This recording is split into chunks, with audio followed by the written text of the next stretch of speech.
আজি অসম বিধানসভাৰ এদিনীয়া অধিৱেশন এখন কোকৰাঝাৰত অনুষ্ঠিত হয়। অসমৰ ৰাজ্যপাল লক্ষ্মণ প্ৰসাদ আচাৰ্য ডাঙৰীয়াই ৰাজ্যপালৰ ভাষণ বাজেট অধিৱেশনৰ প্ৰাৰম্ভণিতে সদনত আগবঢ়ায়। পৰৱৰ্তী কাৰ্যসূচীসমূহ উপলক্ষে সাপ্লিমেণ্টাৰী বাজেট এই বছৰৰ ন্যায়াধীশ বিপ্লৱ শৰ্মা কমিটিৰ প্ৰতিবেদন সদনৰ মজিয়াত দাখিল কৰা হয় আৰু সদনত আজি অসমৰ ষষ্ঠ অনুসূচীসমূহ শক্তিশালী কৰাৰ বিষয়েও আলোচনা আগবঢ়োৱা হয়। এই আলোচনাত শাসক আৰু বিৰোধী দলৰ সদস্যসকলে একেলগে অংশগ্ৰহণ কৰে আৰু ষষ্ঠ অনুসূচীসমূহ বিশেষকৈ বড়োলেণ্ড টেৰিটৰিয়েল ৰিজন, কাৰ্বি আলং অট'নমাছ কাউন্সিল আৰু ডিমা হাছাও স্বায়ত্তশাসিত পৰিষদক শক্তিশালী কৰাৰ বাবে বিভিন্ন পৰামৰ্শ আগবঢ়ায়। ৰাজ্য চৰকাৰে এই পৰামৰ্শসমূহ আন্তৰিকতাৰে সৈতে গ্ৰহণ কৰে। আজিৰ সদনৰ মজিয়াত 2027 চনত ওদালগুৰিত এখন চিকিৎসা মহাবিদ্যালয়ৰ নিৰ্মাণ আৰু গেলেফু মাইণ্ডফুলনেছ চিটিৰ সমান্তৰালভাৱে চিৰাঙৰ দাঁতগিৰি অঞ্চলক এক উন্নত প্ৰশাসনিক ব্যৱস্থা পৰ্যটনস্থলীলৈ ৰূপান্তৰ আৰু BTRৰ সৰ্বাংগীন উন্নয়নৰ বাবে 500 কোটি টকা পথ নিৰ্মাণৰ বাবে অনুমোদন, কাৰ্বি পাহাৰত পথ নিৰ্মাণৰ বাবে 250 কোটি টকাৰ অনুমোদন আৰু ডিমা হাছাও জিলাত পথ নিৰ্মাণৰ বাবে 100 কোটি টকাৰ অনুমোদনৰ কথাও মই আনুষ্ঠানিকভাৱে ঘোষণা কৰোঁ। আজিৰ দিনটো আমাৰ বাবে এক ঐতিহাসিক দিন। বডোফা উপেন্দ্ৰনাথ ব্ৰহ্মই এটা পিছপৰা জাতিক, নিপীড়িত নিষ্পেষিত জাতিসত্তা এটাক বিশ্বৰ বুকুত এক সবল আৰু শক্তিশালী জাতিৰূপে থিয় কৰাবলৈ আত্মনিয়ন্ত্ৰণ আৰু স্ব অধিকাৰৰ আন্দোলন বড়োভূমিত আৰম্ভ কৰিছিলে।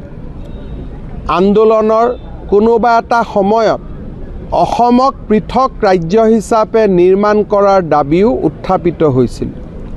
এটা সময়ত এই দাবীৰ সমৰ্থনত বড়োভূমিত বিশাল সংগ্ৰামৰ আৰম্ভণি হৈছিল আৰু পৰিঘটনাৰ মাজতেই বড়োলেণ্ডত বিভিন্ন জাতি জনগোষ্ঠীৰ মাজত হত্যা, হিংসা আৰু সন্ত্ৰাসৰ দাবানল জ্বলিছিল।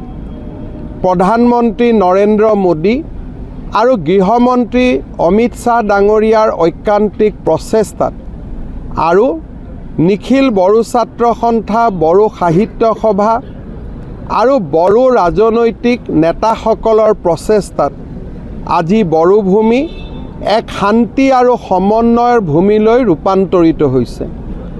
অসমৰ অখণ্ডতা আৰু অসমৰ সমন্বয়ৰ প্ৰতীক অসম বিধানসভা আজি কোকৰাঝাৰৰ বড়োলেণ্ড স্বায়ত্তশাসিত পৰিষদৰ বিধান পৰিষদত অনুষ্ঠিত হৈছে। অসমৰ যি কোকৰাঝাৰৰ পৰা অসমক বিভাজনৰ আন্দোলন আৰম্ভ হৈছিল, সেই কোকৰাঝাৰতে আজি অসমৰ একতাৰ প্ৰতীক অসম বিধানসভা অনুষ্ঠিত হৈছে আৰু অসম বিধানসভায়ো আজিৰ অধিৱেশনত কি ধৰণে বড়োলেণ্ড স্বায়ত্তশাসিত state where different tribal groups and ethnic community used to live in peace, but post 1985 the Bodoland Territorial Council region has seen most violent agitation seeking a geographical political division of Assam. That agitation has claimed thousands of lives and with all practical purpose the dialogue and discussion between the Bodo and the Assamese community had come to a standstill.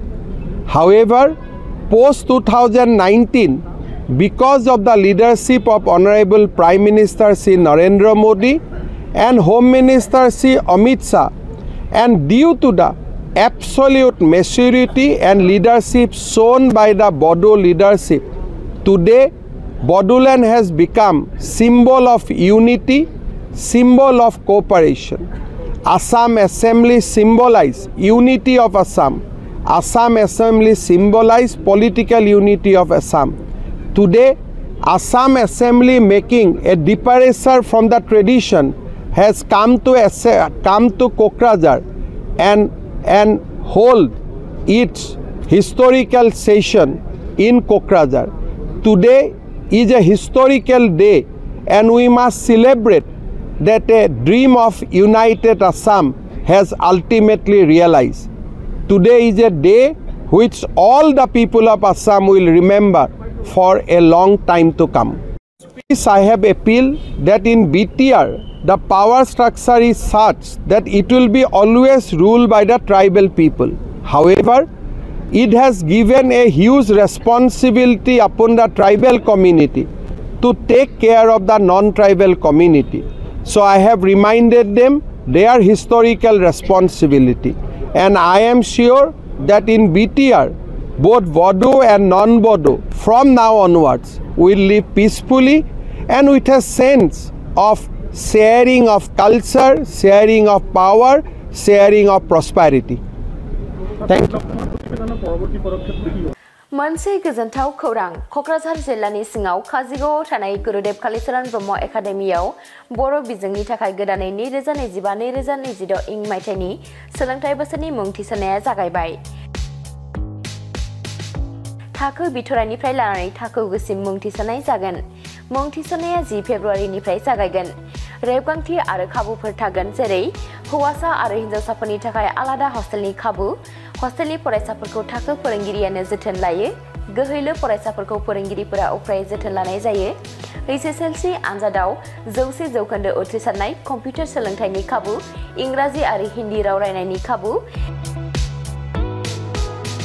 Elective subject जेरै advance maths, Hindi, history, जिअग्राफी बेफोरबायदि बायदि खाबुफोरखौ मोननो हागोन।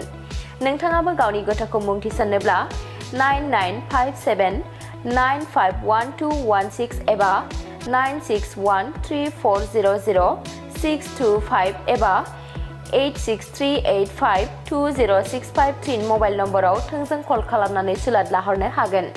गुरुदेव कालिचरण ब्रह्म academia पर्बतजरानि ITI साब division अफिसनि सेरावनो दङ।